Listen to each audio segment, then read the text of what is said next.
الآن سوف أقوم بعملية الإطلاق. سوف أضع هذا الشرط active ball number، رقم الكرة الحالية وهو 0. حسنا، إذا كان أصغر من عدد الكرات التي يمكن إطلاقها وهو 2، سوف أزيده باستمرار حتى يصبح 2 ونطلق مجددا. حسنا، هنا سأضع الشرط time. هذا يحتاج شرح أيضا، أكبر من تايمر. لنرى ماذا يعني هذا الشرط. حسنا، هذا هو الكود. سوف فقط أكتب الكود وأشرح قبل أن نمر بالدورات. أولا، التايمر المؤقت سوف أضع به قيمة 0.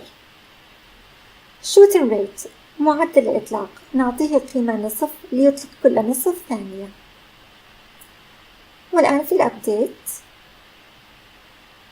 سنكتب نفس الشرط time يمثل الوقت المنقضي على ابتداء اللعبة. سنتحقق إذا كان أكبر أو يساوي تايمر. إذا تحقق الشرط سوف نطلق الكرة. وضعته كتعليق كاختصار. نجعل قيمة المؤقت بقيمة الوقت الحالي معدل زائد معدل الإطلاق.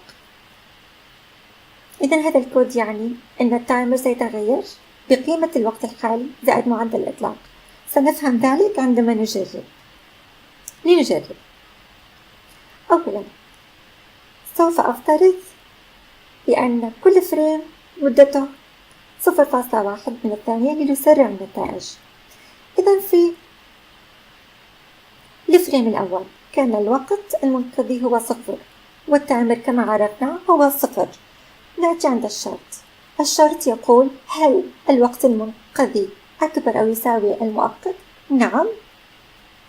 ندخل ونطلق الكرة الأولى، وبعدها نضع في المؤقت الوقت الحالي وهو 0 زائد شوت ريت معدل الإطلاق وهو نصف، فيصبح نتيجته نصف ثانية. إذن سيطلق بعد نصف ثانية. في الفريم الثاني زاد الوقت المنقضي إلى 0.1. هل يتحقق الشرط؟ 0.1 ليس أكبر أو يساوي نصف، لن يتحقق. يأتي الفريم الثالث ويصبح 0.2، لا يتحقق الشرط. 0.3 لا يتحقق، ولا 4. هنا عندما يصبح نصف، أي بعد أن تنقضي نصف ثانية، سوف يتحقق الشرط ونطلق الكرة الثانية. وهنا نزيد المؤقت بالوقت الحالي وهو نصف زائد معدل الإطلاق نصف، فيصبح 1. إذن سيحتاج نصف ثانية ليطلق الكرة الثالثة، وهكذا كل نصف ثانية سيطلق كرة حسب معدل الإطلاق. هذا هو الشرط. الوقت المنقضي أكبر من المؤقت. سوف أعرف المؤقت وأضع به 0. ثم في الليست سأستخدم الاندكس للكرة الحالية وهو 0. وأول شيء سأفعله أنني سوف set active true. أريد أن أفعل الكرة لنراها. ثم سوف أنقص عداد الكرات غير المفعلة لأن هناك أصبح كرة مفعلة. سأستخدم هذا لاحقا. وهنا نفس الكرة سوف أضع موقعها في موقع اللاعب للاستعداد للانطلاق. وهنا نطلق الكرة بالوصول إلى rigid body. get component rigid body 2D. وأضافت قوة بالاتجاه التي تم حسابه. حسنا، سأضيف قوة بالاتجاه التي تم حسابه. shoot direction، هنا حسبنا shoot direction وقد شرحت ذلك الاتجاه. وسوف أضيف قوة 10 لأن رأيت ذلك مناسب. يمكن تحديد أي قوة تريد، أكثر من 10 إذا أردت. جعلت طبعا القوة impulse ارتطام لأنها مناسبة للإطلاق والقفز، والقوة التي تحدث بها ردة فعل. لن أقوم بالتعمق بأنواع القوة في نصيب هذا الفيديو.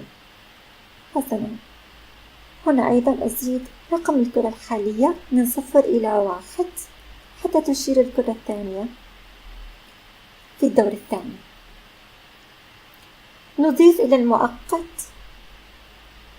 ماذا نضيف إليه؟ نضيف إليه الوقت الحالي زائد معدل الإطلاق كما فعلنا سابقا حتى يطلق بعد معدل الإطلاق، مرور معدل الإطلاق. سوف أعرف معدل الإطلاق وأجعله 0.3. وجدت هذا أنسب من نصف ثانية.